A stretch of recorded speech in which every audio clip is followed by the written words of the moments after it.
കല്യാണകാന്തി വിളങ്ങും ഗുരുവായൂരുല്ലാസമേറും മുകുന്ദൻ തൻ്റെ പൂജാക്രമങ്ങളും ക്ഷേത്രവിധികളും നേരായി ശ്രവിച്ചു പഠിച്ചു കൊള്ളുവിൻ. എങ്കിലോ കേട്ടാലും ഭക്തന്മാരെല്ലാരും പങ്കേരുഹാക്ഷൻ്റെ സേവനേരം ആദിത്യദേവനുദിച്ചു വരും മുമ്പ് മോദേന ചെന്നു കുളിച്ചു പോരിൻ.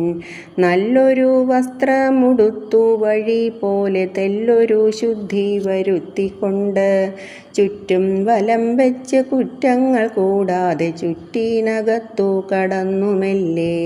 പിന്നെ പ്രസാദവും മേടിച്ചു ചൂടുവിൻ, നിൽക്കാതെ നിങ്ങൾ പുറത്തു പോവിൻ.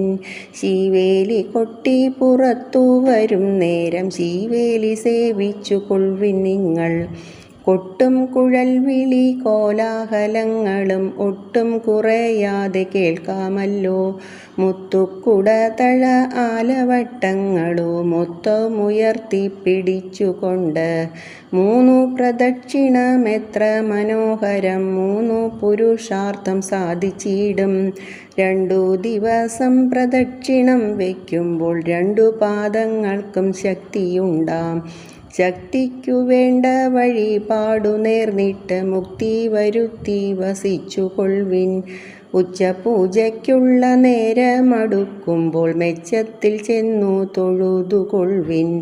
സന്ധ്യാസമയമടുക്കുന്ന നേരത്ത് സന്തോഷമെന്തു പറഞ്ഞിടാവൂ. വെക്കം കടാക്ഷങ്ങൾ വർഷിക്കും ദേവൻ്റെ തൃക്കാൽ വണങ്ങുവാൻ എത്ര സൗഖ്യം. പൊന്നിൻ കിരീടവും പൊന്മണിമാലയും പൊന്നരഞ്ഞാണവും കിങ്ങിണിയും പൊന്നുവളകളും പൊന്നുടയാടയും മിന്നുന്ന കുണ്ടലം കാൽച്ചിലമ്പും തെച്ചിപ്പൂമാല തുളസീദളങ്ങളും മെച്ചമായി ചാർത്തി വിളങ്ങുന്നേരം സാക്ഷാൽ പരബ്രഹ്മമെന്നേ പറയാവൂ. സർവജനങ്ങൾക്കുമെത്ര സൗഖ്യം. വാദം പിടിച്ചു മുടങ്ങിക്കിടക്കുന്നൊരമ്പോടെഴുന്നേറ്റു മണ്ടിപ്പോകും. നാരായണ എന്നു നാമം ജപിക്കേണം, നേരായ വണ്ണം ഭവിക്കുമെന്നാൽ. എൻ്റെ ഗുരുവായൂരപ്പ ഭഗവാനെ എൻ്റെ ഈ ദുഃഖങ്ങൾ തീർത്തിടേണേ. ശ്രീകൃഷ്ണ ഗോവിന്ദ നാരായണാനന്ദ ശ്രീകൃഷ്ണദേവ മുകുന്ദ ഹരേ.